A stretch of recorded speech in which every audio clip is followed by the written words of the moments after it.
Bueno, buenos días. Hoy tenemos una charla muy interesante porque independiente de la labor que las dos conferencistas han realizado personalmente, pues tenemos una experiencia personal complicada que ha sido el origen de todo esto. Entonces yo le voy a pedir a Silvia y a Mónica que se presenten ellas. Si quieres. Bueno, estoy esperando a Mónica que está manejando toda la tecnología, como buena millennial.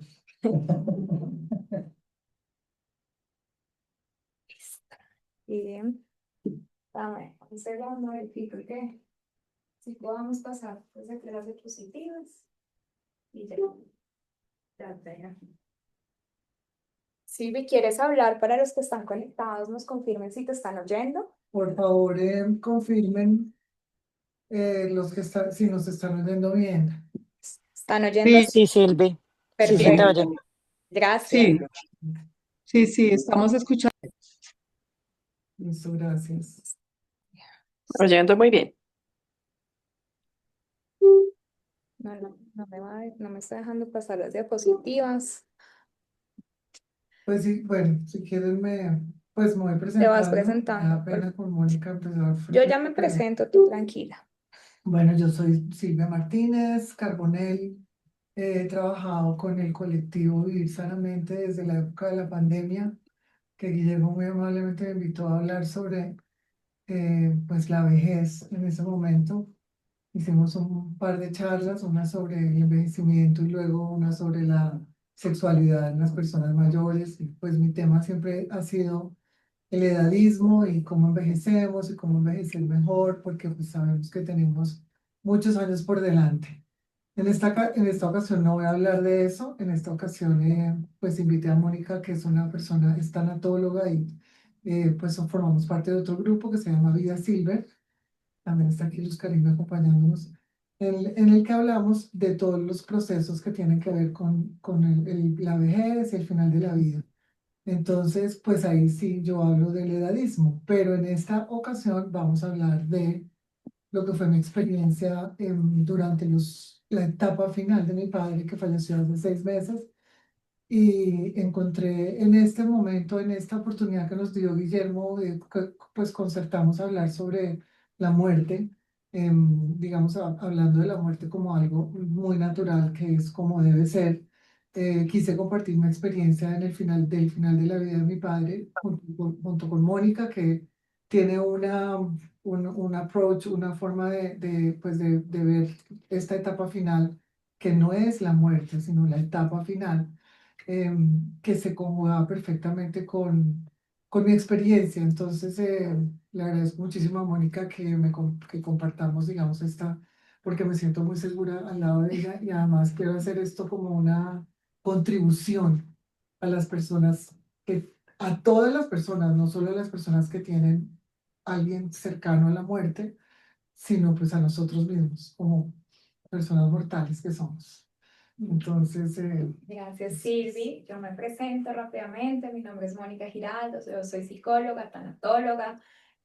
Tanatología significa estudios de la muerte y del final de vida, y a eso me dedico, a hablar de la muerte desde diferentes miradas y desde diferentes lugares.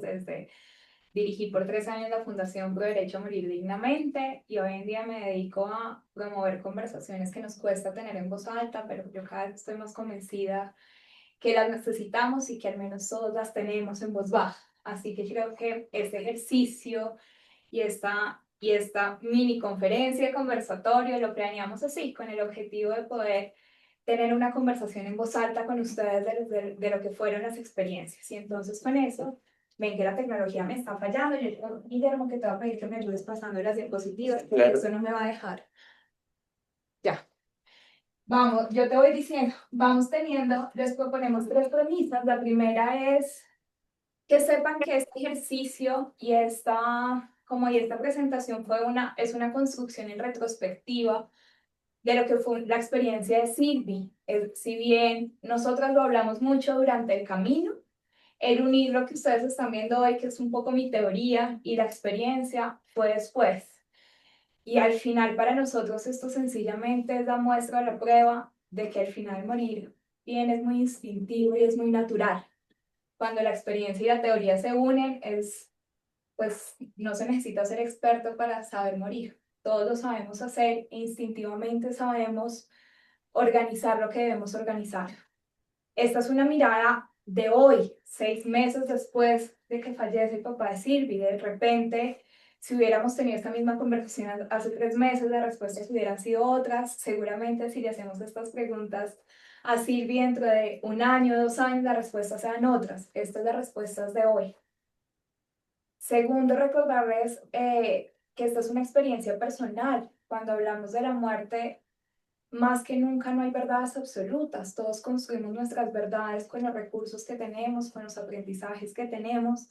Así que sencillamente esta es la verdad construida hoy de Silvi y mía, pero cada experiencia para cada uno de los que estamos acá, de los que nos están oyendo, va a ser única. Entonces, por ende, esto no busca hacer un manual de instrucciones, no busca hacer una lista de chequeo de qué hay que hacer y qué no. Sencillamente fue lo que hizo Mash para nosotros.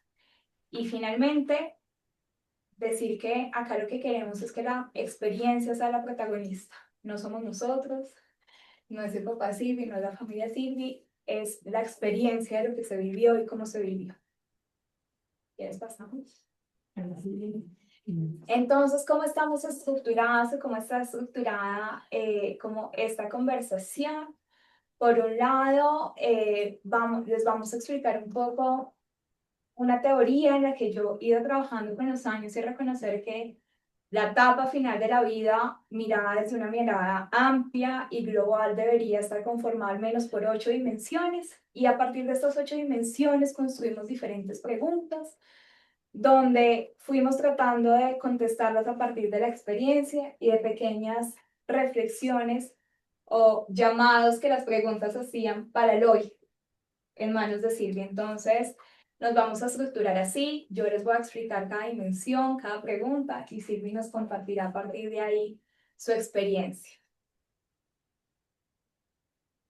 Estas preguntas parten de un principio o de un término un poco más académico que se llama la planificación anticipada del cuidado. La planificación anticipada del cuidado es un concepto amplio que nace más o menos por allá a inicios del año 2000 paralelamente tanto en Australia como en Estados Unidos, donde se dice, las voluntades anticipadas no son suficientes. Yo sé que en estos encuentros hemos hablado mucho de voluntades anticipadas, pero hay una gran preocupación en el mundo entero de si las voluntades anticipadas se están convirtiendo en un formato, en un papel donde yo solo lleno espacios en blanco y firmo. En realidad, las voluntades anticipadas deberían partir de una conversación continua, de una conversación de deseos graduales que se puedan ir ajustando a cada momento de la vida, y entonces ahí nace lo que se llama la planificación anticipada del cuidado. Oficialmente la planificación anticipada del cuidado está compuesta de 3 grandes elementos. Por un lado, lo que significa la historia de valores, es decir, cuáles son esos valores que priman mi vida: vivir más días, vivir menos días, compartir con mi familia, comer ciertas cosas. Poder asignar un representante que pueda ser mi voz si yo no tengo voz, y firmar los documentos de voluntad anticipada. Yo hoy les propongo una mirada más amplia desde 8 dimensiones. Y esas 8 dimensiones parten de que cuando uno piensa en planificar, pues parten de muchas preguntas. ¿Cómo están? No sé si no tienes algo de tomar algo. Cafecito. Cafecito y agüita.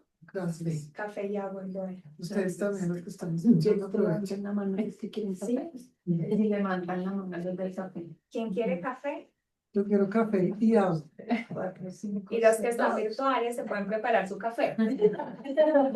5 cafés. 6 6 cafés. 6 americanos. Y agua. Una. Agua, ¿cómo la traes? Agua, ¿hay con gas o sin gas? Sin gas, por Sin favor. gas. 2. 3. 3. 3 aguas. ¿Algo más? No, muchas gracias. Gracias. O no sé si de pronto les ofrezca una estación de café que viene con cafetería aromática. Lo que sea más fácil de... No. No, así es. Listo, gracias. Gracias. Gracias. Y entonces las 8 dimensiones nacen de esto, que es que cuando uno piensa en final de vida, uno piensa en planificar la etapa final de vida, pues es que salen 1500 cosas que uno no logra encasillar en historia de valores, representante en salud y voluntades anticipadas. ¿Qué hago con el resto de cosas? Y entonces ahí construyo 8 dimensiones, si quieres pasamos. Y entonces las 8 dimensiones ahora sí son estas. Una dimensión biográfica personal, y es una dimensión en la que es reconocer cuál es esa historia de vida vivida. Una dimensión social, porque reconocemos que somos seres sociales. Una dimensión familiar, una dimensión espiritual, una dimensión médica, una jurídico-económica, una logística, y la logística es súper práctica, y una de final de vida. Mi principio es que no hay una dimensión correcta o incorrecta, uno no tiene que vivir las 8 o explorar las 8 si quiere pensarse en el final de la vida, pero sí debería haber una transversal para todas, es la biográfica, es decir, reconocer cuál es esa vida que uno está acompañando, cuáles son esos valores rectores, y por eso van a ver que es la dimensión que más preguntas tiene. Y entonces ahí sí, comenzamos con las preguntas, y en esa dimensión biográfica, la primera pregunta, que para mí siempre es muy valiosa, es ¿en qué momento me he sentido más vivo? Porque si bien es una pregunta que no es fácil recordar, muchas veces cuando acompañamos final de vida, por enfermedades, por deterioro, por muchas cosas, solo nos pensamos y tenemos la imagen de la persona en ese momento, pero de pronto la persona se quiera narrar en cuando se ha sentido más vivo. Bueno, yo no tengo todas las respuestas aquí, pero sí quiero pues poner de presente que estas preguntas yo las conocí antes de que mi papá se fuera, porque como he trabajado por Mónica desde hace un tiempo, he tenido la oportunidad de escucharla en estas presentaciones. Entonces, a mí la primera vez que oí esto me impactó muchísimo y de alguna manera inconsciente me fui haciendo estas preguntas a lo largo del proceso de mi padre.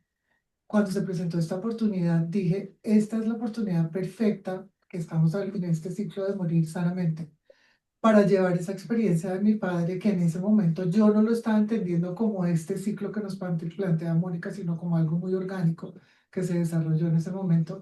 Entonces ahora sí ya lo puse de una forma estructurada para responder estas preguntas. Entonces, pues esta es, como dijo Mónica, mi experiencia.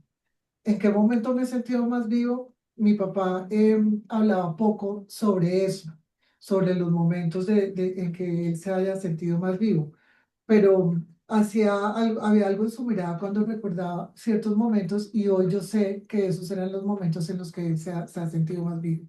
Cuando hablaba de su infancia, cuando hablaba de su juventud en el ejército, que para él fue muy importante, sus viajes con mi mamá y con nosotras, y no necesitaba decir mucho porque lo expresaba con la forma como él nos miraba, como hablaba, como se emocionaba al hablar de eso. Cuando esta pregunta me la hago yo, ¿en qué momento me he sentido más viva? Me doy cuenta que él no se la hizo en voz alta, a lo mejor la pensó, pero respondía con sus recuerdos, con la emoción que todavía esos recuerdos le despertaban. Y me dejó pensando en cuántos de nosotros nos hacemos esa pregunta cuando estamos vivos. Porque al hacernos esa pregunta nos permite valorar y vivir los momentos de la vida de una manera diferente y de pronto con mucho más valor. Entonces me gusta quise dejar esta reflexión para que nos detengamos un momento para hacernos esa pregunta ahora en vida, y si podemos compartirla con nuestros seres queridos, pues sería un recuerdo más que les dejáramos y un conocimiento más sobre nosotros. Eso nos permite valorar la abundancia de lo que sí hemos vivido. Luego, en esta misma dimensión, nos preguntamos cuál es ese logro del que me siento más orgullosa en este momento. Muchas veces, cuando los demás recordamos logros de quienes se han ido o están en final de vida, pensamos en cosas grandes, extravagantes, títulos, bienes. Sin embargo, muchas veces esos no son los logros que uno quisiera recordar. Sí, digamos que mi papá hizo muchas cosas maravillosas, o sea, tuvo una vida, digamos, de logros en cuanto deportivos, por ejemplo, muchos logros. Fue campeón de tiro en todos los países, en Colombia, en el Centroamérica, en Latinoamérica, estuvo presente en 4 Juegos Olímpicos.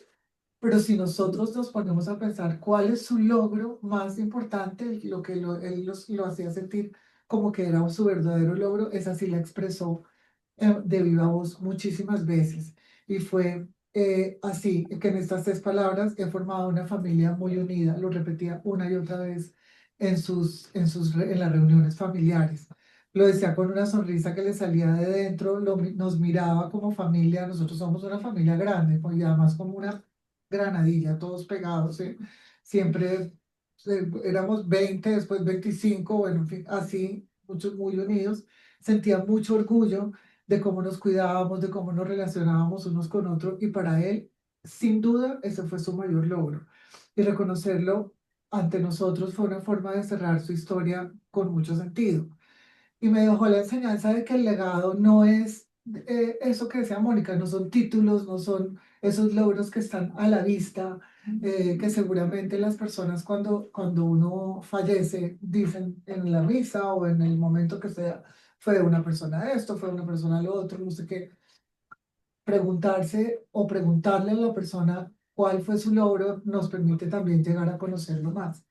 Los vínculos que cultivamos me parece que es muy importante en este sentido, por lo menos para mi padre, y que lo más valioso no es lo que dejamos materialmente, sino a quién dejamos y cómo dejamos a esas personas con las que compartimos. Luego hay una pregunta que a mí me encanta y es ¿cuál es tu lugar favorito? Yo cuando acompaño el final de vida es una pregunta que hago mucho porque estoy segura que nadie va a contestar en el hospital y la mayoría de gente hoy en día muere en el hospital. Si tuviésemos la oportunidad de tener esta conversación, de repente eligiéramos lugares diferentes para acompañar las etapas finales. Sin duda, mi papá sí lo tenía muy claro, no quería morir en una clínica de ninguna manera.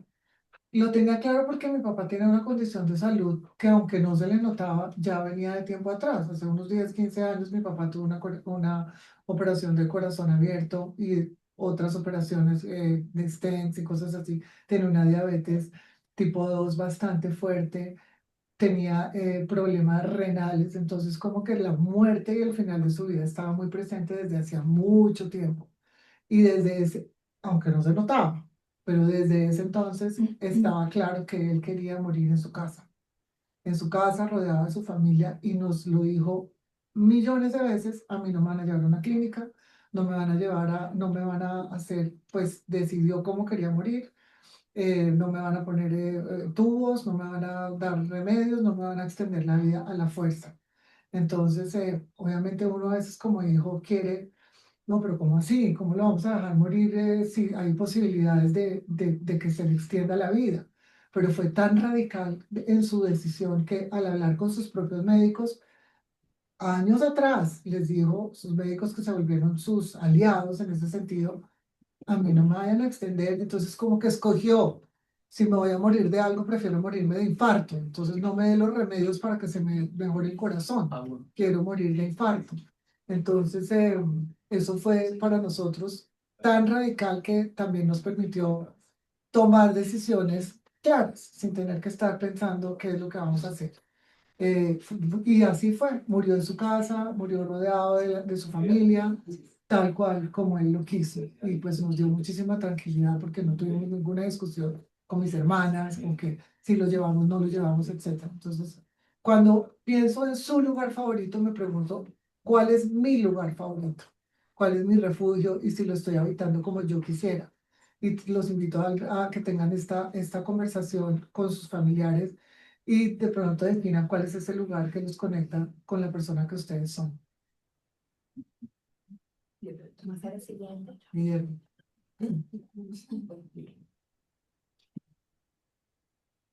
De mis fotos, ¿cuál me gusta más? ¿Cuál refleja más quién soy? Porque los demás tienen que elegir la foto de uno o que lo refleja uno, porque yo no elegir esas fotos que me representan, no solo en mi funeral, obviamente, pero también los recuerdos de la casa de mis familias, mi propia casa. ¿Cuál es esa foto que refleja mi esencia? Esta pregunta puede parecer trivial, pero es muy importante. Y esta pregunta, sí, obviamente mi papá nunca dijo cuál era su foto favorita. Ni si le preguntamos qué foto quieres que pongamos cuando estemos celebrando la misa en tus exenios. Pero hubo una pequeña, como una pequeña discusión, no discusión, pero como una opiniones diversas sobre cuál era la foto que queríamos poner ahí. Entonces me acuerdo que uno de mis cuñados escogió una foto en la que salía una persona muy adusta, así seria, como esas fotos de estudio. Y pues nosotras, yo también pensé, no, esa no es la foto que representa a mi papá. Entonces pusimos otra. Pero si yo hoy me pregunto cuál es la foto que representa a mi papá, yo estoy segura que era una de las fotos en las que él salía practicando su deporte favorito, que era el tiro al blanco. Y yo me pregunto, ¿por qué? Porque yo lo veía cuando mirábamos los álbumes y todo, cómo se sentía feliz de verse él, pues en posición de concentración y todo. Y esa foto refleja exactamente lo que él era. Esas fotos. Una persona concentrada, en control, enfocada. Y entonces estoy segura, obviamente fotos con su familia también, pero a él como persona, esa es la foto, esas fotos son las que lo representaban. Entonces, a raíz de esa pregunta, yo ya escogí mi foto favorita, la que quiero que pongan el día que fallezca. Y pues no es ninguna foto que se podrán imaginar de pronto las otras personas, pero la tengo clarísima. Y cuando estábamos preparando esta conversación con Mónica, hablamos sobre cuál es la foto y nos mostramos mutuamente cuál era esa foto. Y no es siempre la más bonita, sino esa que captura cómo nos vemos cuando somos auténticamente nosotros. Entonces, eso creo que no es una pregunta trivial. Y continuando con la trivialidad y las preguntas triviales, los sabores que conectan con la vida. Y de nuevo, pues es que yo me la pregunto un montón porque no, en final de vida, entonces o dan compotas, o se dan papillas, o los sueros. Pero justo ayer en un del café que hacía, un médico pediatrista nos decía que lo que más le piden en final de vida a los pacientes es Coca-Cola. Y está súper propaganda, pero La a chispa de la veces vida. lo que necesitamos no son los sabores elaborados, son sabores que nos conectan con ¿Cómo le ha ido? ¿Cómo le acabo de ir? Bien, pero ahí vamos. Claudita, Clau, tienes el micrófono prendido. Quiero hablar conmigo, pero que va a hablar conmigo. Dime. ¿Qué me va a Claudia, decir? Claudia, tienes tu micrófono prendido. Dios mío, yo. sí, Ya, silenciada. Pero sí, o sea, puede ser trivial, pero si lo que buscamos no es per se acompañar la muerte, sino acompañar la vida hasta el último instante, deberíamos buscar cómo conectar a esa persona con la vida en cada instante, y los sabores es una forma de conectar con la vida. sin duda es una forma de conectar con la vida y esta pregunta que puede parecer la más trivial de todas, ¿qué sabor me conecta más con la vida? Entonces me puse a pensar sobre mi papá.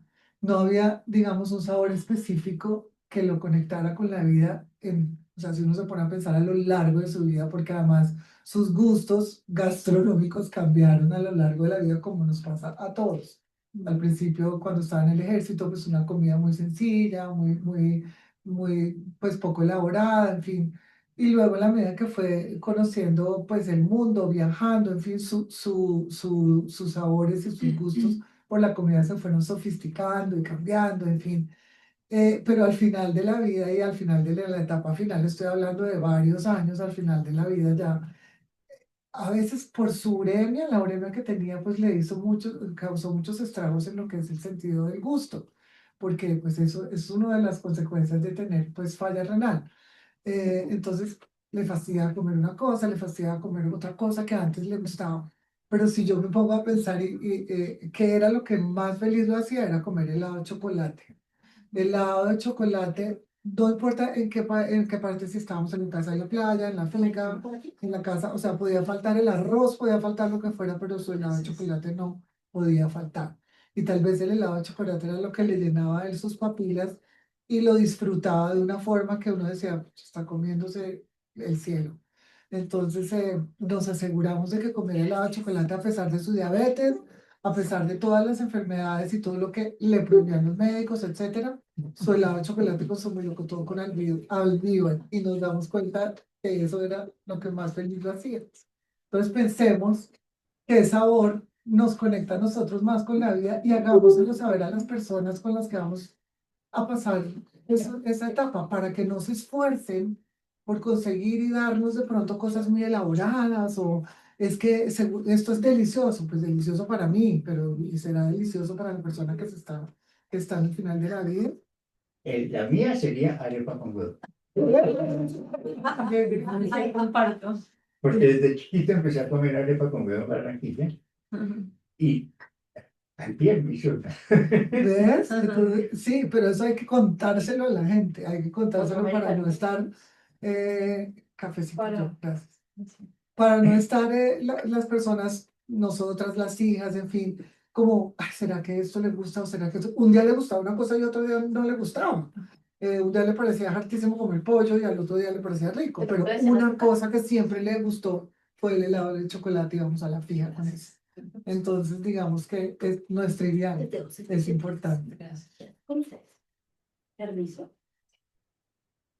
Y ahora comenzamos a cambiar de dimensión y en la dimensión social, que algo a mí me cuestiona un montón cuando acompaño el final de vida es que la dimensión social casi se pierde, porque quedan como protagonistas la persona que está falleciendo y la familia, pero esas redes que se construyeron durante tantos años y que fueron protagonistas se pierden. Y justo de ahí nace esa pregunta, ¿cuáles son actualmente mis redes de apoyo sociales y comunitarias? Sí, mi padre fue una persona muy social. En nuestra casa era una casa de puertas abiertas, siempre había eventos, siempre era, pues por ser una familia grande también, pues había mucha gente que entraba y salía y a él le encantaba eso. Y al final, en la etapa final de su vida, aún con su enfermedad y de pronto cosas que uno decía, pero ya no más. Mi papá le gustaba celebrar, como dice por ahí, hasta la corrida de un catre. O sea, era una cosa impresionante. Y nosotras no, a veces decíamos, pues ya no más. O sea, estas celebraciones, mi papá murió en enero de este año. En diciembre del año pasado estuvimos celebrando con cantidades de personas. Cumplí en noviembre y eso hizo el fiestón gigante. Nosotros, pero no más, el Día de la Madre, el Día del Padre, si no había fiesta especial se inventaba, que porque al uno lo ascendieron, que porque el brazo, o sea, miles de razones para invitar, además de pronto le da por invitar lo que dice Mónica, personas que no eran cercanas, pero él quería conectarse o reconectarse con esas personas. Hoy, a pesar de la molestia y del rechazo que a veces nos daba otra fiesta, otra cosa, otra celebración. Lo entiendo perfectamente. Él quiso disfrutar de su vida, de sus amigos de antes, hasta el último momento que tuvo, hasta el último aliento que tuvo. O sea, invitaba a le dio por reconectar con primos que no veía hace tiempos, hacía reuniones de primos, de tíos, o sea, una cantidad de cosas y nosotras pues ayudarlo a organizar la celebración. Entonces me doy cuenta que le doy toda la razón y no sé si yo voy a hacer igual, pero sí entiendo ahora perfectamente cuál era su motivación de mantener esas redes hasta el final. Y me doy cuenta que las redes de apoyo no se improvisan en los últimos días, o sea, no es la familia y las personas que están ahí cerca de uno. La felicidad más grande de pronto de él, aparte de estar con nosotros, era pues estar con esos amigos, dos o tres amigos o los tíos o los primos, en fin, todos estos que tenía cultivados a lo largo de la vida, con intención, con generosidad y con alegría. Y ahí pues vienen otras preguntas de cómo estamos nosotros eh, alimentando, digamos, esas amistades para esa etapa final. Luego viene una pregunta que hoy cada vez cobra más importancia y y que a veces pasamos desapercibida, y es que ya no somos solo seres materiales que dejamos ser objetos materiales, ¿no? Ya no solo dejo mi casa, dejo mis libros, dejo mi ropa, dejo mi colección de mochilas Guayú, ¿no? También dejo una huella digital gigante, y una huella digital no solo es mis redes sociales, que son súper importantes, que yo podría decidir hoy en día qué pase con ellas si yo fallezco, pero también dejo un celular donde hay un montón de fotos, recuerdos, conversaciones, dejo un computador, he conversado qué quiero que pase con eso, si yo fallezco o si pierdo la capacidad de cuidarla, decir, si pierdes la capacidad de conciencia y de conexión. Esta pregunta para una persona de 92 años, como fue la edad en que mi papá falleció, pareciera que no tenía razón de ser, pero increíblemente mi papá tenía Facebook, Instagram, su teléfono, obviamente, que era parte importantísima de su vida, además tenía el último modelo de teléfono, porque le parecía que eso había que cambiar. Entonces, y coincidencialmente, anecdóticamente, esta semana pasada estuve en un almuerzo con dos amigas que están conectadas, y voy a echar el cuento. A una de ellas se le murió un amigo cercano, y pues obviamente lo tenía en los contactos. Se le murió un amigo cercano, pero de esos que aparecen como de vez en cuando, pero tienen una... Entonces ella pues sabía que esa persona había fallecido, y después de un tiempo le aparece la llamada de esa persona en el teléfono. Pues, obviamente casi se muere porque le dio un susto, una cosa horrible, como así que esta persona me está llamando si se murió hace un tiempo. Solamente es una anécdota para que nos demos cuenta de lo importante que es definir qué hacer con la huella digital. Y eso no es en la etapa final de la vida, es de pronto decirle a las personas más cercanas, el día que yo fallezca, quiero que mi celular lo quemen o que desaparezca. Claro que uno está a voluntad de los demás, pues ¿qué va a pasar con eso? O que cierren mis Facebook, o que el Instagram, o fotos de uno que hay por el internet volando, pues ¿qué hacer con eso? Obviamente esta pregunta nunca la hicimos con mi papá, pero me doy cuenta de que de su vida también quedó registrada en fotos en el correo. Nosotras, algunas de sus hijas, tenemos la clave del correo de mi papá. Y pues nunca en vida nos dio por meternos en el correo. Pero de pronto, hoy en día, de pronto uno dice, y el correo está ahí. Pues me quiero meter en su correo y saber y ver a ver qué, o sea, invadir la privacidad de la persona de una manera pues que en este momento pues ya no hay forma de que la persona lo controle. Entonces, esto no aplica solo a figuras públicas y celebridades, aplica a todas las personas que tengamos, que son todas, digamos ahora, una huella digital. Eh, Hubo momentos después de su partida, ¿qué hacer con el celular de mi papá? ¿Qué hacer? En el celular uno guarda la vida entera, o sea, ahí está todo, conversaciones de WhatsApp, fotos que uno no quiere que la gente vea o que las ha tenido ahí, en fin, una cantidad de cosas que es decidir qué vamos a hacer nosotros, vamos a irrumpir en su intimidad y mirar las cosas o no, o sea, cómo vamos a respetar eso. Entonces, muchas veces no tenemos la oportunidad de definir qué vamos a hacer con eso, pero si podemos desde ahora decir, tener la mejor amiga o el mejor amigo, decirle, mire, usted coja este celular y lo desbarata, lo bota, lo entierra, lo echa al mar, o fin, lo que sea, pues hacerlo, ¿no? Y mirar, ser muy cuidadosos de lo que estamos dejando volando por ahí en el internet. Hubo momentos, pues, que fueron difíciles porque no sabíamos si él hubiera querido que eso quedara así, o si hubiera preferido cerrar ciclos digitales también. Entonces, eso vale la pena empezar a hablar de eso, y no es para controlar todo, sino para que en lo digital también lo digital esté en sintonía con la forma en que queremos ser recordados. Y eso pues es un derecho al que nosotros debemos acceder. ¿Cómo queremos ser recordados? Entonces es una pregunta para pensarla bastante. Y también yo creo que es una invitación para preservar la dignidad del otro. Yo hace un poco leí que Kafka era una persona muy tímida y no compartía sus escritos. Rara vez, cuando compartía o hacía público algún escrito es porque necesitaba plata. Pero la mayoría de sus escritos no. Y cuando él fallece, sus papás llaman a uno de sus mejores amigos, a quien generalmente le mandaba estos escritos para que se los ayudase a publicar, para que revisaran qué había ahí, y encuentran un papel que dice, por favor, si yo me muero, quemen todos mis textos. Este amigo me hizo caso y hoy en día conocemos a Kafka gracias a eso, pero yo me sigo preguntando si fue correcto o no que lo conociéramos, porque no era lo que él hubiera querido.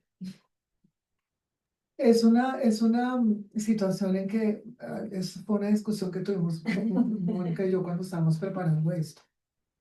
¿Hasta qué punto vamos a respetar la voluntad de la persona que se va? ¿Hasta qué punto? O sea, ¿y qué tan éticos es respetarla al pie de la letra? O si nosotros pensamos que hay un legado importante ahí y lo vamos a hacer público. Entonces,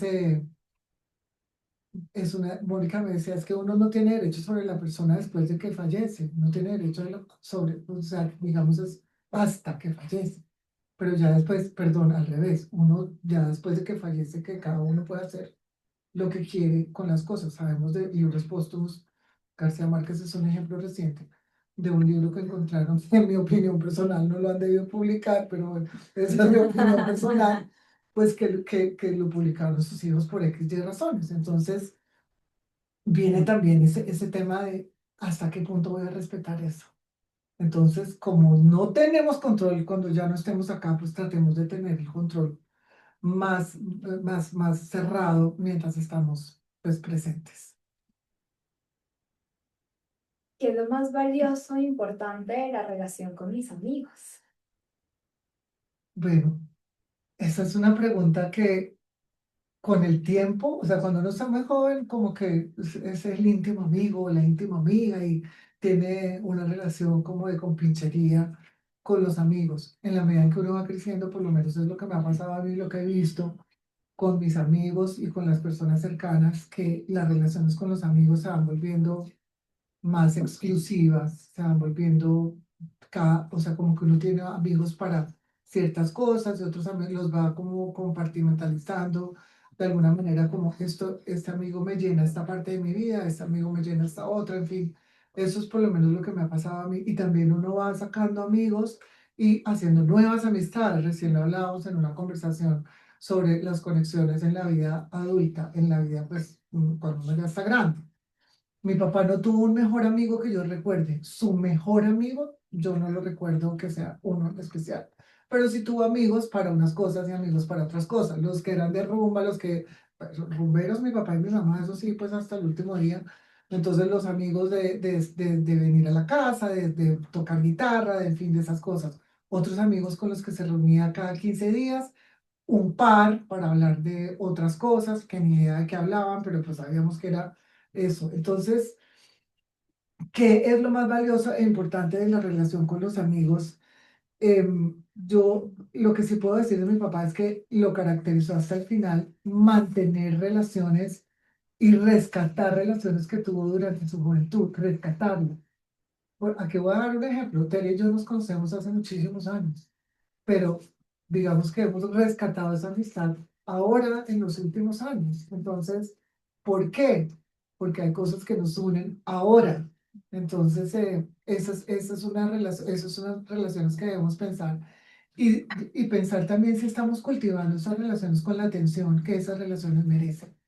Eso es muy importante porque a veces damos por sentado la amistad y resulta que no hay que darla por sentado, hay que construirla, reforzarla y creo que mi papá hizo eso al final de su vida. Llamó amigos de hace tiempos y los reunió a su alrededor y hizo lo que quería, se tomó sus tragos con ellos y pasó rico, se gozó la vida con ellos como quiso. Qué pena, chicos, para los que estamos virtual, un pequeño punto de orden. Hay cámaras prendidas que quizás no deberían estar prendidas. De pronto, Fernando, quizás apagas la tuya. Gracias. Bueno, Ok, Gracias, gracias. Angélica. pues, Muy bien. sí. Luego pasamos a la dimensión familiar y esta pregunta creo que la discutimos mucho y la conversamos mucho, ¿no? ¿Qué roles cumple dentro de mi núcleo familiar? Porque pocas veces no lo hacemos y no somos tan conscientes que todos los roles que yo cumplo, alguien más los tiene que cumplir.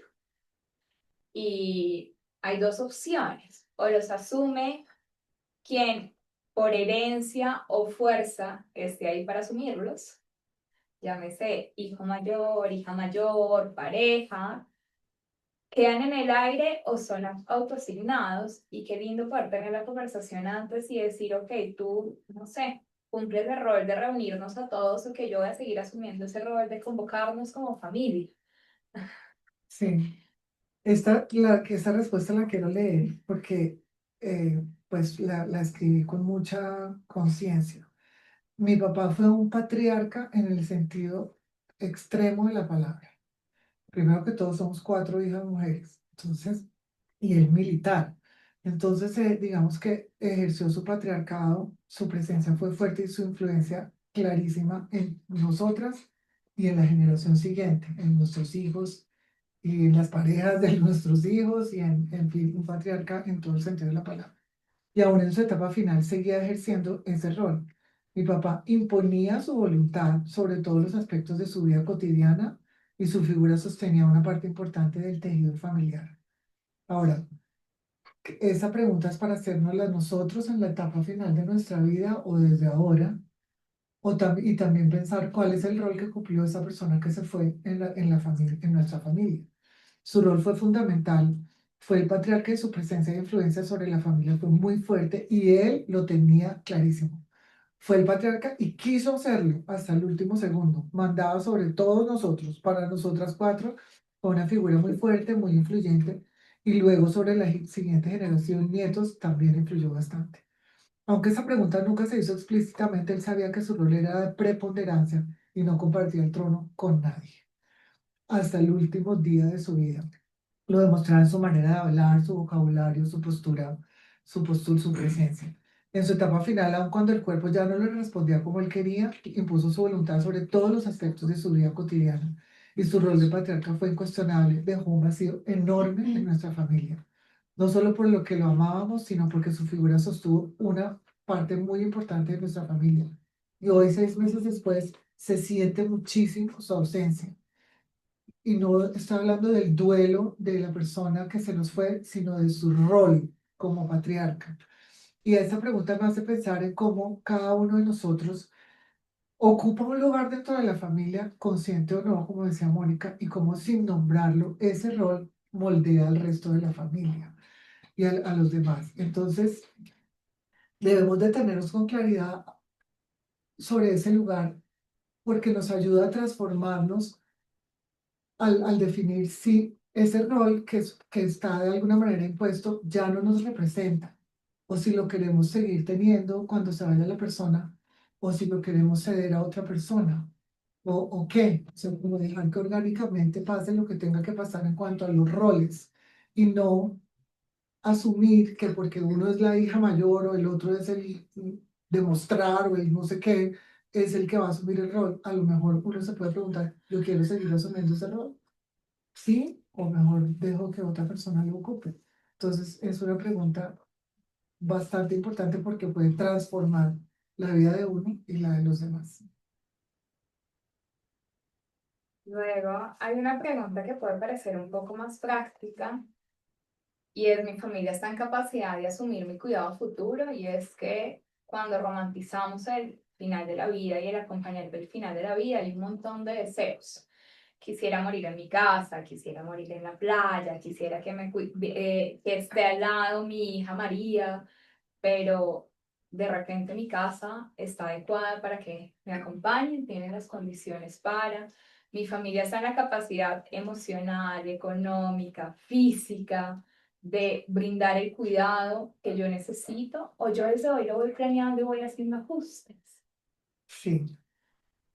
Mi padre dejó claro que no delegaría su propio cuidado. Hasta en eso fue mandón. En el caso de mi padre estaba claro que esa responsabilidad la quería ejercer él completamente. Se aseguró de gestionar los medios económicos para suplir sus necesidades de cuidado sin delegar a nadie esa responsabilidad. Esto es de verdad un privilegio, porque no todo el mundo lo tiene. Entonces, y muchas de las cosas que hemos hablado aquí vienen desde el privilegio también, pero pues esa es mi experiencia. Entonces, sí se preocupó de expresarnos a sus hijas cuál era su deseo para el cuidado de nuestra madre. Eso lo quiso dejarlo muy claro con nosotras. Él, los medios y la forma en que quería ser cuidado, pero nos hizo saber cómo quería que ella fuera cuidada. Y ahí entraron en juego muchas variables. De sus 4 hijas, 2 están casadas y 2 estamos solas. Estamos pues separadas, somos solteras. Entonces, eso también tiene que ver cómo se va a cuidar a la persona, quién la va a cuidar y cómo la va a cuidar. Entonces, yo me acuerdo que cuando le hicieron la primera operación hace muchos años, habló sobre a mí, que estaba sola ya, me dijo, tú te vienes a vivir a la casa con tu mamá. no sé quién me preguntó, te vienes a vivir a la casa con tu mamá, aquí vas a tener una pensión, en fin, esto, vas a tener todas las comodidades, pero tienes que vivir con ella. Eh, Eso fue hace tiempo. Después ya la vida empezó a cambiar y pues como que la pregunta ya no se volvió a hacer porque era claro que pues eso no iba a pasar, creo que él lo pensó así. Y entonces en su etapa final yo reflexioné, y si le digo que sí a todo para que se quede tranquilo, todo lo que él quiere, sí, sí, papi, sí, nos venimos para acá, o yo me vengo, no sé qué, o le digo de una vez, esto no va a pasar, esto, mira, yo tengo otros planes, o mis hermanas, o sea, cada una decir qué planes tiene. Y ahí es donde uno tiene que pensar pues con la empatía, y decir, bueno, lo dejo tranquilo, que se quede tranquilo, a sabiendas de que igual todo va a estar bien, pero de otra forma, no de la forma en la que él quiere, sino de la forma en la que nosotros consideramos que debe ser la correcta, y pues pensar en en mi propio futuro o en qué. No, entonces pasaron muchos años después de esa conversación y mi reflexión es que esto no debe quedar en el aire, digamos, de alguna manera, porque eh, hay que hablar esto con los hijos y es una conversación que yo he tenido más con mi nieta en realidad, que tiene 10 años, que con mis hijos, porque no es para atarlos, o sea, la idea no es atarlos a una responsabilidad que a lo mejor ni quieren, ni están dispuestos, ni tienen los medios, ni nada para asumir, ni para imponerles nada, sino para que haya una libertad y un respeto hacia la forma en la que uno quiere enfrentar esta etapa de la vida. em, no para exigirles, sino para protegernos mutuamente y que nadie se sienta con culpa, si no hace lo que supuestamente es lo correcto, sino hablar las cosas con claridad, y proteger los vínculos que nos unen. Luego pasamos a la dimensión espiritual, que es espiritualidad, no religiosidad. Entonces significa que acá tiene tantos matices como seres estamos en el mundo, pero sí es importante acá preguntarnos cómo influyen esas creencias en mi toma de decisiones, si toma decisiones tanto médicas de final de vida, de decisiones de final de vida, incluso decisiones póstumas, como cómo poder respetar y cuidar esas creencias o no para tomar decisiones. Mi papá fue monaguillo, pero después de eso, su espiritualidad fue una caja negra. O sea, la verdad no lo vi como una persona espiritual, en el sentido en que nosotros consideramos como lo considero yo, que me considero una persona bastante conectada con mi espiritualidad. Él más bien fue una persona muy práctica, muy pragmática. Pero en la etapa final de su vida, él fui descubriendo que él había tomado la decisión, él tomó la decisión de solicitar la eutanasia o ejercer su derecho a morir dignamente desde hacía más o menos 15 años. Me acuerdo que me llevó a la Fundación Derecho a Morir Dignamente desde hace mucho tiempo, firmó sus voluntades anticipadas con mi mamá, entonces digamos que eso lo teníamos muy claro. Sin embargo, la etapa final lo llevó a acercarse a la iglesia o, digamos, o a estas, digamos, a esta dimensión espiritual a través de varias personas. Yo tengo un amigo muy cercano que es Monseñor Sergio Pulido, con quien desarrolló una cercanía fuerte que lo animó a tener largas conversaciones íntimas y profundas sobre el perdón, la culpa y el legado y la fe, entre otras. Me acuerdo que después de cada reunión con Monseñor yo le preguntaba: "¿Y cómo te fue?". Bien, ahí tuvimos un encontrón, pero bien, bien. Entonces, estoy convencida de que el gran regalo que le hice yo yo, Silvia, fue acercarlo a esa espiritualidad sin empujarlo, sin hacerlo ver, oye, te falta este pedacito, sino de una manera muy sutil. Entonces, no fue solamente como Señor Señor Olvido, también le llevé a las esencias florales de Mariana Romero, que mi papá, pues, estas esencias para que te estés en paz. Anecdóticamente, no pues, le podía faltar sus goticas de que estés, entonces estoy en paz, con el frasquito marcado con estoy en paz, y era, se me van a acabar las gotas, por favor avísale a Mariana que se me van a acabar. Entonces mi mamá también quería tomar esas gotas, entonces digamos que de alguna manera ahí se acercó. Evelyn Goubert, que es una persona que maneja el tema del duelo de una forma admirable por su historia de vida, también tuvo conversaciones con él y lo acercó al perdón, a soltar, a ver las cosas de una manera diferente. Tuvimos el acompañamiento de Mónica ya de una forma más concreta. Y entonces creo que ese poco a poco fue entendiendo que a pesar de ser una persona tan controladora, tenía que empezar a soltar y empezar a reconciliarse con la muerte sin miedo, con confianza. Estoy segura que las conversaciones con el Señor fueron hacerle creer o entender, tener fe en que hay otra vida, en que uno no se va y se desaparece, sino pues está la creencia, y mi creencia también lo es así, que hay una vida que viene más adelante, que es más bonita, que es tranquila, que es luminosa. Y eso pienso que fue mi gran regalo a él en la última etapa de su vida. Entonces, no importa cómo se llamen nuestras creencias, lo que importa es que nos den paz, que nos ayuden a soltar el miedo, que nos reconcilien con la vida, no darnos látigo por lo que ha sido nuestra vida y creer en lo que viene con confianza. Bueno, pasamos a la dimensión médica, que es un poco más práctica, pero que también es importante. Y que, de nuevo, partiendo de como de las premisas que dimos al inicio, no hay respuestas correctas o incorrectas, en particular en esta, si priorizo la cantidad o la calidad de días. De repente, si el papá de Silvi hubiera vivido esta misma situación cuando ellas tenían 5, 6 u 8 años, seguramente se hubieran privilegiado la cantidad. Seguramente al final se privilegiaba más la calidad. La respuesta siempre va a depender de cada uno y de sus historias. Sí, del momento de la vida en la que estemos. Mi papá tuvo la fortuna y nosotros la fortuna de tenerlo hasta los 92 años. Mi mamá en este momento tiene 86 años y digamos que, o sea, a nosotros nos decían las niñitas y yo tengo 67 años. O sea, las niñitas, la menor de mis hermanas tiene, ya está sobre los 60 y seguimos siendo las niñitas. Entonces, como que llegó un punto de su vida y la primera conversación cuando conoció a Mónica, que hablamos sobre el derecho a morir dignamente y cómo, pues, cómo hacer estas cosas y todo, cómo enfrentar este momento, pues, él tenía clarísimo que lo que priorizaba era la calidad de sus días, no la cantidad. Lo tuvo claro desde el primer momento, desde que se enfrentó a la muerte cuando tuvo su primera operación de corazón abierto, que pensó, esta ya es una posibilidad que la tengo aquí enfrente, entonces priorizó la calidad. Y esa decisión marcó muchas cosas en esta etapa final. Mi papá aceptó vivir con las consecuencias de su enfermedad, de sus enfermedades, dejando de lado las recomendaciones médicas con estos médicos que se convirtieron en su aliado, si sentía que eso afectaría su estilo de vida. Su estilo de vida fue más importante que tomar medicamentos o asumir ciertos hábitos. Por ejemplo, no quiso hacerse diálisis nunca, aunque hacerse diálisis hubiera prolongado su vida bastante, no quiso, pues su diabetes la manejaba con una bomba de insulina que era su mejor amiga desde hace 20 o 25 años.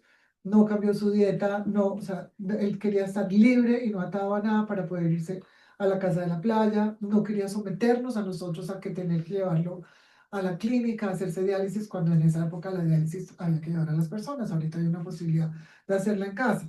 Entonces, esa claridad suya paradójicamente nos facilitó a nosotros muchas cosas, a quienes lo acompañamos. No tuvimos discusiones familiares, aunque nosotros decíamos, pero ¿por qué nos hace la diálisis? ¿Pero por qué esto, lo otro? No sé qué.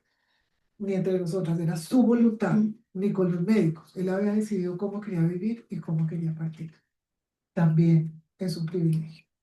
No a todos nos tenemos ese privilegio, pero sí, si estas preguntas nos las hacemos cuando estamos con salud, podemos, digamos, encauzar la etapa de la vida de una forma diferente. Se fue como quiso, en su casa, con su gente, con su música de fondo y experimentando cada minuto de su vida hasta el final. Y su ejemplo me mostró que esta no es una decisión médica, ni técnica, ni emocional. Es una decisión profundamente existencial. Y cada quien merece poder tomarla en libertad y ser acompañado con respeto en esa decisión. Lo siguiente, creo que Silvia ya te las contestó un poquito. Y es qué significa para mí morir dignamente. Muchas veces cuando vimos la palabra muerte digna, seguramente lo primero que se nos viene a la cabeza es la eutanasia, pero en realidad morir dignamente significa morir de acuerdo a mis valores, a mis creencias y a mis principios, y en ese orden de ideas podrían existir tantas definiciones de muerte digna como personas estamos en el mundo. Sin embargo, médicamente hay como dos grandes caminos, ¿no? El camino del cuidado paliativo y el camino de la muerte médicamente asistida, actualmente con la opción de la eutanasia. Y esta no, y si bien esta es una pregunta que muchas veces tratamos de responderla tajantemente, va cambiando. Y cambia cuando uno menos lo espera. Y por eso es una pregunta que es importante hacerla con más frecuencia de lo que uno se imagina. Esta pregunta nos planteó, o sea, según todo lo que les he contado, mi papá quería morir dignamente y su forma su concepto de morir dignamente era que no le extendieran la vida, no estar conectado a ningún aparato, morir en su casa, con todas sus facultades, pues lo más pues, perfectas o buenas posibles, en fin, y tenía todo perfectamente organizado. Paradójicamente, el día en que nosotros nos dimos cuenta que su final estaba cerca porque ya estaba precisamente presentándose lo que él no quería, una condición de deterioro bastante, pues, evidente. Ese día nosotras dijimos, bueno, este es el momento de preguntarle qué, qué quieres que hagamos. Y nos entró una cosa horrible porque pues no le queríamos preguntar eso porque era como decirle, ya nos estamos dando cuenta que te vas a morir. ¿Quieres que llame al Ya, médico? ya. Entonces llamamos a Mónica, con mis hermanas y le dijimos, Mónica, ¿qué hacemos? ¿Qué hacemos ahora? Porque pues como quien se atreva a preguntarle qué queremos hacerle, además era un dolor muy grande de todo, y Mónica con su pragmatismo nos dijo, tiene que hacer esta pregunta. Hay dos caminos, los cuidados paliativos o la muerte como se ha escogido. Y adivinen qué quiso mi papá, los cuidados paliativos. ¿Qué era lo que ustedes esperaban? Después de 15 años de hablar de cómo quería morir ese día, dijo, yo quiero cuidados paliativos, no estoy listo. Ay, No estoy listo. Y entonces se nos derrumbó a nosotros todo el plan. Pues el plan que teníamos y nos quedamos completamente en shock porque, ¿cómo así? O sea, llevamos planeando y, o sea, con dolor esta situación, porque es una situación que va a ser dolorosa. Cuidados paliativos. Nuestro Señor, que es mi creencia, es muy bondadoso con las personas, con todo el mundo. Entonces, Mónica, cuidados paliativos. Entonces, aquí está el doctor paliativista, lo llamamos un jueves. Venga, por favor, que es que hay que empezar cuidados paliativos. Ya mi papá estaba en un estado de, o sea, entre el día anterior y ese, ya estaba en un estado de deterioro que él claramente no quería estar, pero sí quería cuidados paliativos. Entonces llamamos al doctor, entonces el doctor le revisó sus medicamentos, le quitó uno, le puso, nos dijo qué hacer, no sé qué. Y como que, ok, empezamos una etapa nueva de cuidados paliativos, un jueves, que el doctor fue temprano por la mañana, etc. Entonces ya conseguimos un enfermero porque ya era un hombre el que tenía que ayudarlo, porque una mujer ya no podía, por la fuerza, en fin, no sé qué. Bueno, y ese día pues, pasaron una cantidad de cosas en la casa, eh, llegaron todos los nietos, cantaron, hicieron una serenata, en fin, todos estábamos como empezar, aquí va a empezar una etapa nueva. Él va a estar en la cama y nosotros vamos a estar aquí alrededor y hasta que, quién sabe cuánto. Mi papá se murió al día siguiente. O sea, duró en cuidados paliativos un día. casi que un día nada más. Entonces, finalmente, la decisión la tomó nuestro Señor y yo creo que en complicidad con Él. O sea, como que yo ya no quiero estar así, pero tampoco quiero decir quiero hacerme la eutanasia. O sea, quiero irme cuando yo ya me quiero ir. Y se fue. Entonces fue de verdad un alivio para nosotros porque no tuvimos que hacer nada de lo que ya sabíamos que teníamos que hacer y se fue así como quiso, tal cual como quiso en su casa, cogido de la mano de mi mamá, con nosotros a su alrededor. Entonces, ¿qué pienso yo? O sea, ¿cuál ha sido mi reflexión? La dignidad no está en controlar el final. No, porque claramente no fue o sea, él controló, digamos, pero también en su cabeza algo pasó en el último momento, sino que fue fiel a sí mismo hasta ese momento y eso no, y aún si eso significa cambiar de decisión. Entonces, eso es algo que tenemos que tener en cuenta. La tranquilidad más grande fue cuando Mónica nos dijo, pues si eso es lo que quiere, o sea, la persona puede tomar la decisión que quiera hasta el último segundo de su vida. Y eso pues es pues una libertad muy grande que hay que respetar. Ahí yo quiero agregar algo más, es que justo por eso cuando uno habla de morir dignamente no debería hablar solo de formas de morir, sino de reconocer qué significan todos los matices de la dignidad. Porque si bien el papá de Silvia había elegido una forma de morir dignamente, había sido mucho más claro con los matices. Los matices era: quiero estar en mi casa, quiero estar rodeada de mi familia, no quiero estar conectado a muchas cosas, no quiero que me trasladen de cuarto, quiero estar consciente, no quiero tener dolor. Todos esos matices fueron respetados. Lo que cambió fue la forma final. Y al final, muchas veces bajo la forma final no tenemos control, pero sí podemos tener control frente a los matices. Así es. Por aquí hay una pregunta, comentario. No, que veo algo muy lindo de lo que narran y es como que al parecer tu papá, al ser ese patriarca y tan controlador, pero en sus últimos momentos tuvo esa capacidad de soltar y ese soltar, como que esa valentía de soltar, le fue recompensada muy rápidamente. O sea, de pronto no era lo que él quería y lo que él tenía acá, pero algo como que conectó con su alma y dijo, mejor voy a hacerlo de esta forma. Entonces fue como más natural lo que tú decías al principio, de que la muerte no tiene una instrucción puntual, sino cuando nos entregamos a algo más grande que nosotros, como que se generan milagros muy bonitos y siento que haya pasado un día en el nuevo plan, pues es al final un milagro, Sí. que murió muy bonito al Sí. final. Qué lindo que lo digas porque así lo pienso yo. Eh, Pienso que mi papá hizo un pacto, o sea, cuando ya se dio cuenta de que así es, yo no quiero estar así. Siendo una persona tan controladora y tan estructurada y que quería tener dominio sobre todo lo que tenía que ver con su vida, en el último momento soltó, hizo un pacto con su alma y con el Ser Supremo, dijo que ya me entrego, que sea de mí lo que hágase tu voluntad. Y la voluntad fue ese milagro que fue de verdad de amor, de amor y de recompensa hacia este ser tan maravilloso que fue mi papá, de decir la vida, el Ser Supremo, entonces dijo, ok, ahora sí te vas, sin que pasara ese momento, esa situación en la que él tanto había rechazado, cuando él sabía que su dignidad se iba a ver comprometida. eh, Eso pasó y sí, sin duda fue un milagro que o sea, lo tenemos presente a nosotras todos los días. Y un momento con una persona tan estructurada, tan firme, tan control de tu alrededor, hasta de su propia muerte le había sido, pero fue vulnerable. Sí. Tal vez prefiero, me doy la oportunidad de, sin que eso sea, ¿no? Cambié mi opinión y tengo que estar acá. Entonces, soltarse a una libertad Sí, que quería probar también. sí, ese momento fue verdaderamente un shock para nosotras.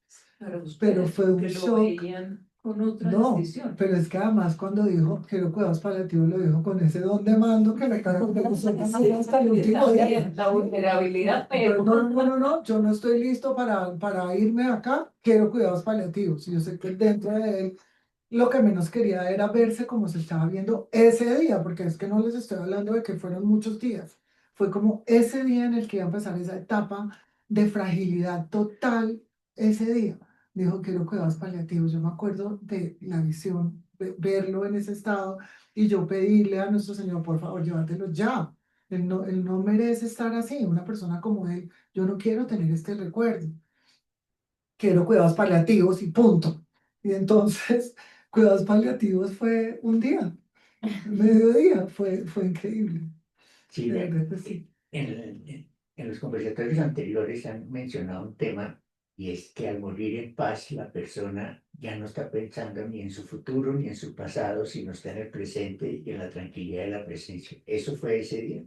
Yo pienso que empezó ese día, se hizo más evidente por la noche, después de que habían ido los nietos, que fue una cosa, es totalmente espontánea, los 12, los 10 nietos con las novias, etcétera, los perros, todo el mundo ahí alrededor de él cantando, porque esto era pues mi papá y mi mamá, siempre en casa siempre ha sido muy musical, cantando, y ya ahí le vi en su rostro se veía esa tranquilidad de El deber cumplido. ya, como que esto es lo que y más feliz no podía estar, rodeado de mi familia, aquí, y empezó a verse ese, estoy aquí, hoy estoy aquí haciendo lo que, o sea, con el amor que quiero sentir, con el amor recíproco que yo he dado y que estoy recibiendo aquí en este momento. Y esa noche nos fuimos para nuestras casas. Habían pasado 3 noches bastante de agonía y ahorita voy a hablar un poco de eso, pero esa noche como que todos sabíamos que ya al final estaba cerca, muy cerca. Se le veía en su rostro, pero se veía muy tranquilo. Este es el día en el que se quiso ir, y nuestro Señor se lo llevó con todo con respeto, con amor, con bastante lindo. Sí. Luego pasamos a una dimensión menos romántica, pero igual importante, y acá hay una experta en el tema, Luzca, que es la dimensión jurídico-económica. Y como dice un amigo nuestro en común, pues es una dimensión importante de pensarse para no dejar reguero, ni desorden. Y entonces comenzar a decir cuáles son mis bienes más preciados. Claro, pueden ser esos bienes grandes que pueden generar disputas o no, pero a veces los bienes pueden ser una silla, un libro, un reloj. ¿Cuáles son esos bienes más preciados? Y yo quisiera que pasara con eso. Ayer en el del café alguien decía un Nintendo. Cosas que a veces no le ponemos valor por lo que son, pero se nos olvida el valor que tienen emocionalmente y historia de vida. Sí. Mi papá no fue una persona pegada a los bienes materiales. Fue construyendo a lo largo de su vida un capital pues, un patrimonio, digamos, relativamente importante, digamos, para un buen vivir de nosotros, pero no fue apegado a eso, pero tenía sus cositas que él quería, como unos relojes, una colección ahí de relojes, hasta unos Swatch, o sea, que se enamoraba de unos relojes de diseño ahí y los tenía. De pronto su colección de corbatas, o sea, cosas con las que él se identificaba muy bien. Como tenía pues estos nietos, hombres, él empezó a repartir esas cosas antes. O sea, vengan pelados, vengan para la casa y escojan aquí las corbatas que quieren, los relojes que quieren, dejó un par para usar él al final. Y así, digamos que empezó como a repartir esas cosas. Obviamente que dejó cosas que no, que cuando se fue, pues quedaron ahí, ¿y ahora qué hacemos? Pero no dejó reguero, y este es un amigo que tenemos en común, las tres, que dice: yo quiero irme y dejar el menor reguero posible. Y esto es importantísimo para que la gente que nos rodea, nuestros seres queridos, sepan qué hacer con eso. Ha habido casos de personas que dejan una cantidad de cosas y a la familia no les interesa para nada lo que dejaron. Entonces es un encarte, o sea, ¿qué hacemos con esta cantidad de cosas? Entonces, para allá o para acá. O por el contrario, hay un apego a ciertas cosas que empiezan a haber fricciones entre las personas. Entonces, como tratar de dejar la casa en orden lo más que se pueda, aunque nunca va a ser, o sea, la persona se va y uno empieza a abrir cajones y encuentra N mil cosas, o sea, cosas que nosotros de pronto abrimos un cajón y había una cantidad de sobres ahí con y qué susto. Abrimos estos sobres, eran certificados de autenticidad de ciertas cosas y no sé qué, pero que nunca habíamos hablado de eso. Entonces, eh, si el Nintendo para esta persona era su bien más preciado, pues, ¿qué hacemos con el Nintendo? O sea, ¿a alguien le interesa? Desde antes yo quisiera tener ese Nintendo. Yo me acuerdo que una de las cosas que yo quise fue un esfero, un bolígrafo, que tenía mi papá y yo quería ese bolígrafo por encima de todas las cosas del mundo porque para mí era lo más importante. Entonces, como negociar esas cosas o con la persona en vida o con las personas después cuando se vayan. Pero una cosa es lo que para uno es importante y otra cosa es lo que para el ser querido es importante. Entonces, lo más valioso que tenemos no es lo que acumulamos, sino lo que construimos con intención y compartimos con amor. Eso creo que fue lo que hizo mi papá en la medida de lo posible y lo hizo bastante bien. Ahí hay un caso interesante. Yo un día llamé a uno de mis hijos y les dije, voy a hacer esto en la finca. Y me contestó el menor, haz lo que quieras, que el día que te mueras la vendemos. ¿Y Qué qué honesto tu pensaste hijo. tú? ¿Ah? Qué Sí. honesto tu hijo. Sí. ¿Y tú qué te agradeciste esa respuesta? Claro, pero Claro. es que le simplifica a uno todo. Sí, sí. Mi papá, un mes antes de irse, nosotros tenemos una casa en la playa que es el bien más preciado de toda la familia. Una casa que ellos construyeron desde cero y se fue agrandando y agrandando a parches en la medida que la familia fue creciendo. Y un mes antes de irse, en diciembre del año pasado, les dio porque quería comprar, poner una pared no sé dónde, traer unas sillas Reclinomatic que iban a costar una cantidad de cosas, bueno, una serie de cosas. Nosotros sabíamos que el final estaba cerca y él también. Pero eso era lo que él quería hacer. Entonces, pues, dejarlo, dejar que haga lo que quiera, así sepamos que al otro día ya, pues, no va a estar. Eso es una forma de respetar bastante importante. Y si bien la pregunta anterior era, ¿cuáles son mis bienes más preciados? Pues después vale la pena preguntarnos qué quiero que pase con esto cuando yo ya no esté en capacidad de cuidarlas. Y si ustedes ven, muchas preguntas están en tono de yo ya no estoy en capacidad de, porque es que uno cuando piensa en esta planificación no debería pensar solo cuando me muero, y si me da Alzheimer, y si me voy a vivir a un hogar, y si me voy a vivir a otro país, ¿qué quiero que pase con esto? Sí, esta es una pregunta que claramente no es cuando yo me vaya, sino cuando yo no esté en capacidad de cuidarlas. Y nosotros estamos conviviendo, muchos de nosotros, con el Alzheimer, por ejemplo. Y pues llega un punto en que la persona con Alzheimer, nuestro ser querido, pues no está en capacidad de cuidar las cosas. Y lamentablemente sabemos, porque así es la verdad, que cuando la persona tiene Alzheimer y está cuidada de unas personas que no son la familia, las cosas empiezan a desaparecer, o sea, vemos las cosas claras. Entonces, ¿qué hacer con eso? ¿Qué hacer con eso de una forma en que sea, no estamos quitándole las cosas, sino las estamos de alguna manera protegiendo? Entonces, que la persona, cuando todavía está en capacidad de decidir sobre sus cosas, le diga a uno, va a llegar un día en que de pronto no va a estar en capacidad de cuidar, ¿qué quiero que hagan con esto? Mi papá dejó muchas cosas, pues, ropa, cosas deportivas de su deporte, pues del tiro.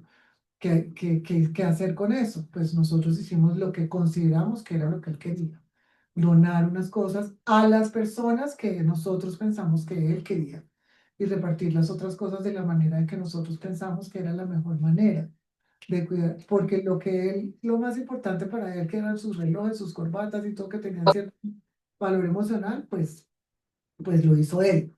Pero sí vale la pena hacerse esa pregunta porque como lo dice claramente Mónica, no es cuando yo me vaya, sino cuando esté en capacidad, cuando ya no esté en capacidad de cuidarla. Y eso es cuidar a quienes se quedan, a quienes están ahí, aligerarles la carga y dejar una huella más clara. Es importante por eso. Luego pasamos a la dimensión logística, y la dimensión logística pueden ser un poco esas conversaciones incómodas, pero importantes, ante una situación de dependencia física, cognitiva, de fragilidad donde quisiera vivir. Entonces, al inicio en la dimensión biográfica nos preguntábamos qué lugar me conecta más con la vida, qué lugar para mí es más importante, ok. Cuando yo ya no esté en capacidad de cuidarme, ¿dónde quiero estar? ¿Es en ese lugar que contesté o es en otro?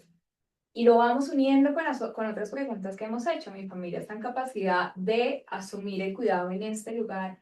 ¿Sí o no? Yo siempre he pensado que si uno se hace esta pregunta, con tiempo, seguramente irían menos personas a las unidades de cuidados intensivos, a los centros de urgencias, y seguramente cambiaríamos un poco las narrativas en final de vida. Esta pregunta, ante una situación de dependencia física, cognitiva o de fragilidad donde quisiera vivir, mi papá ni siquiera se la hizo, porque para él no era una posibilidad estar en una condición de dependencia física, cognitiva o de fragilidad. Eso era, no se habla de eso porque eso no va a pasar. O sea, yo voy a estar en mi casa con mi gente hasta que esté en condiciones de poderme mantener físicamente, etcétera, etcétera. Pero sí hizo una cosa que fue importante para nosotros, que fue, a pesar de que tener la casa en la playa y que sin duda estar al nivel del mar era mejor para ellos y para mi mamá, pensó, yo voy a estar en Bogotá, aquí en Bogotá, donde le voy a facilitar a mis hijas y a mi familia que me visiten, estar cerca de ellos, que no haya que trasladarse, que no haya tema económico de estar yendo y viniendo. Quiero estar aquí en Bogotá, si Bogotá no sea el sitio más adecuado, digamos, para su salud, sino pues donde siempre pensando en cómo mantenernos a todos juntos y que pudiéramos estar ahí. Y una cosa que sí pasó al final, en su etapa final, fue la casa siempre fue una casa de puertas abiertas, pero si fue de puertas abiertas de verdad, par en par, fue en ese momento, en la etapa final de su vida. Nosotras queríamos organizar, que avisen cuando vienen a almorzar, que el mercado no sé qué, que la empleada tiene que saber si vienen estos o lo vienen otros. Y papá, no señor, aquí viene el que quiera, a la hora que quiera, sin avisar, esta es la casa de puertas abiertas y nadie tiene que estar diciendo que aquí tiene que estar todo disponible para todo el mundo. Nosotras teníamos acceso, ahí llegaba todo el mundo. Entonces, eso fue lo que él quiso, que preparar, o sea, preparó, se dio, o sea, organizó la casa para tener sus cosas físicas que estuvieran ahí, o sea, las barandas, las cosas, ¿no? Que la silla de ruedas cupiera por donde tenía que caber, que fue una pelea para que se sentara en la silla de ruedas finalmente. Tocó decirle que iba a ir como un rey diciendo adiós, sino que lo iban a ver como una persona frágil. Bueno, en fin, pero decidió que la Casa de Bogotá fuera su centro de operaciones y lo dejó clarísimo. Entonces, pensar en esta posibilidad de dependencia que él no la pensó, no es rendirse, sino ejercer nuestra libertad en vida, porque pues ahí decidió a tiempo y es una forma de cuidar pues a quienes más queremos, ¿no? Entonces, sí tengo que decir que para él eso no fue una opción. Sin embargo, yo sí creo que es una opción para muchos. De hecho, pues al final, el final de la vida y una enfermedad, por más de que siga siendo 100% cognitivamente activo, el cuerpo es más frágil y necesito más apoyos. Y por eso es una conversación que hay que tener. De repente no es postrado en cama, de repente no es internado en algún lugar. Es cómo quiero que me apoyen cuando yo ya no tenga el 100% de mi capacidad solo para pararme. Quiero una silla de ruedas, cómo me adapto en un bastón. Y voy a conectar con esta pregunta y es donde quiero pasar esa etapa final, como muy en esta línea que veníamos hablando y que yo creo que ya nos contestaste un poco. Sí, yo creo que esta pregunta está contestada porque fue claramente en su casa de Bogotá.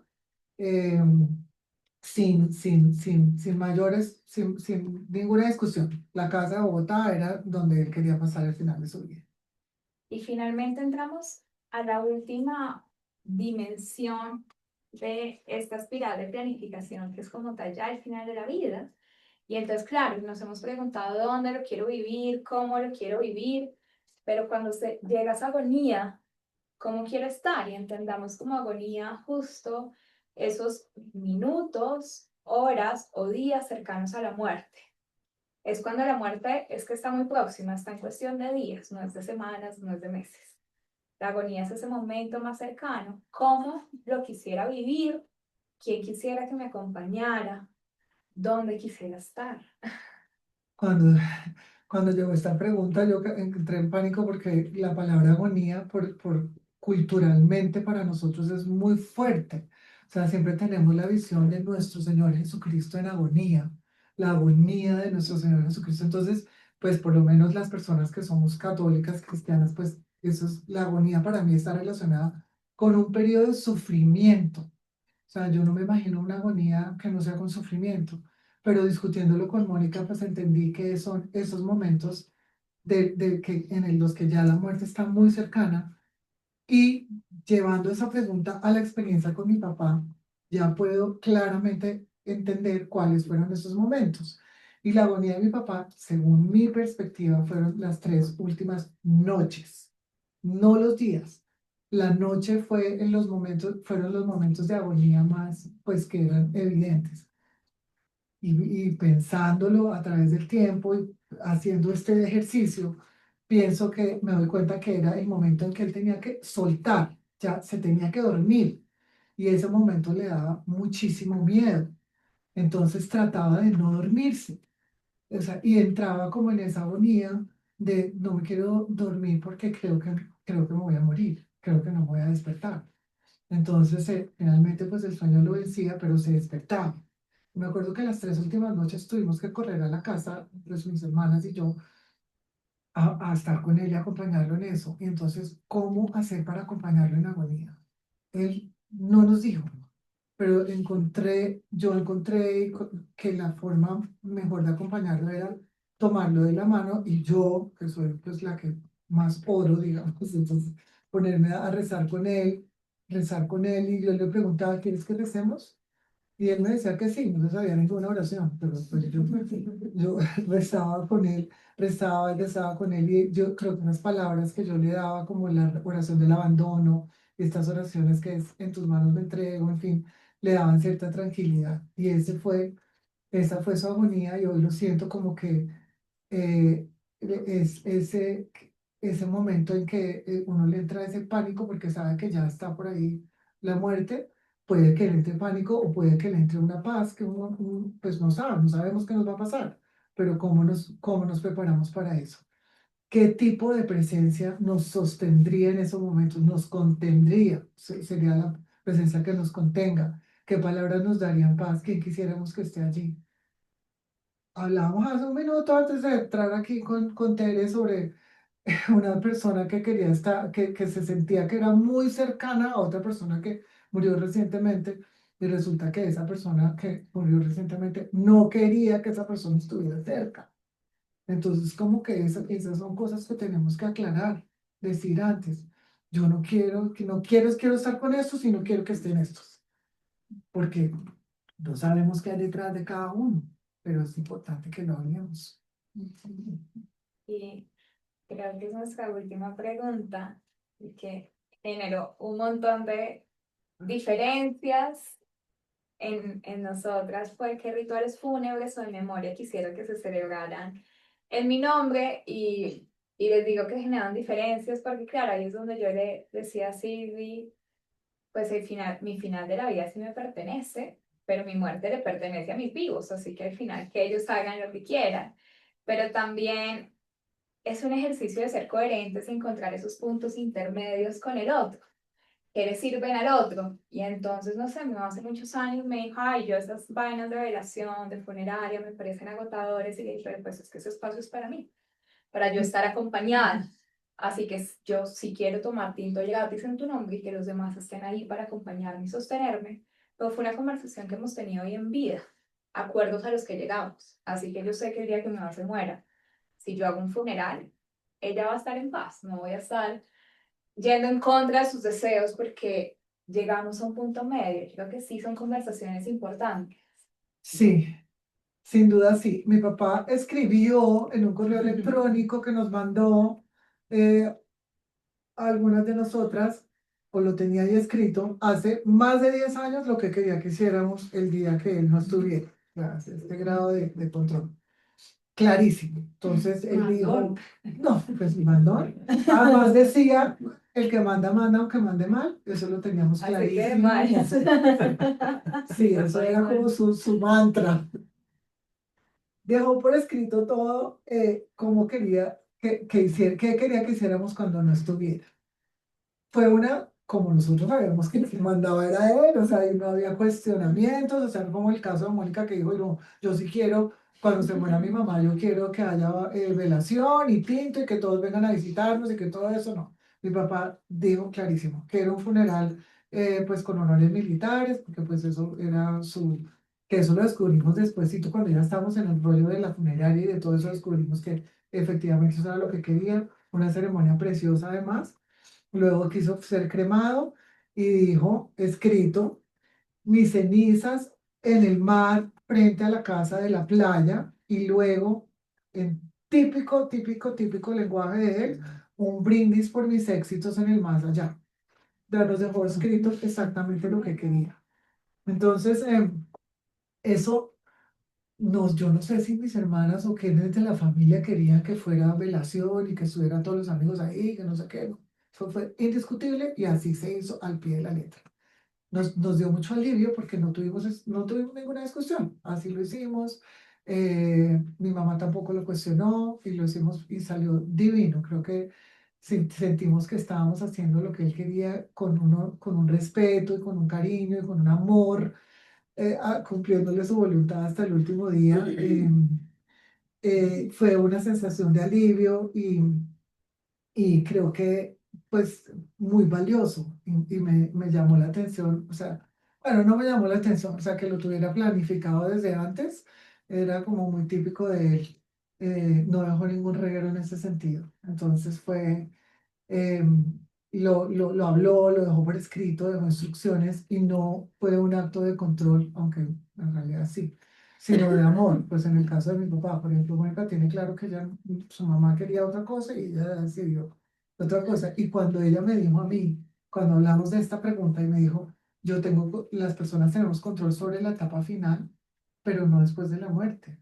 Ahí me di cuenta que de verdad es cierto, o sea, uno puede tener planeado, quiero esto y esto, y los deudos son los que resuelven qué es lo que van a hacer. Y ahí sí, pues ya no hay nada que hacer. Pero hacerlo es una forma de aliviar a quienes quedan y de permitir que nos recuerden como nosotros queremos ser recordados. Y esa es la pregunta final y este es, digamos, el cierre de este proceso. Un ejercicio bastante lindo y profundo que hicimos. Y pues no sé si... Y yo al final creo que todo esto es una invitación a que, claro, estas preguntas fueron contestadas en retrospectiva, eh, pero voy a dejarles de compartir con eso. Nos vemos. Pero un momento para tus datos. Si bien todas estas preguntas fueron contestadas en retrospectiva, las respuestas no son correctas o incorrectas. Esto no es una forma de decir hay que contestar todo o hay que hacer eso o hay que hacer lo otro. Sencillamente es una invitación a conversar. La fragilidad, el deterioro, la vejez, el final de la vida y la muerte son términos que a muchos nos generan miedo, nos generan escozor, nos generan vulnerabilidad. Sin embargo, si nos permitimos ir teniendo las conversaciones en el hoy, seguramente los procesos de acompañar al otro serían mucho más amorosos y respetuosos, porque pues, si no nos hacemos las preguntas, alguien las va a hacer por nosotros. Así que es un ejercicio de respetarnos y de reconocer que el acompañar no tiene un manual de instrucciones, pero si ustedes se dieron cuenta, es un acto muy intuitivo. Y yo quisiera añadir una cosa, porque pareciera que estas preguntas son para un final de vida que es como predecible o largo. Pero si nosotros nos contestamos estas preguntas en el hoy y llegamos a fallecer por un accidente o una situación así que se presente de repente, no como en el caso de mi papá, que pues tuvo todos estos privilegios, digamos, de morir de esa manera, pues las preguntas ya están resueltas. Entonces, es importante eso y no pensar que solamente cuando tenemos esta oportunidad de vivir una etapa final larga o de alguna manera, pues con tiempo, si nosotros desde la edad en que estemos lo resolvemos, pues vamos a dejar bastante organizado todo y le vamos a generar alivio a las personas que quedan, que finalmente creo que eso es lo más importante, tratar de irnos y dejar. Vuelvo al tema del menor reguero, pero también como esa paz a los deudos.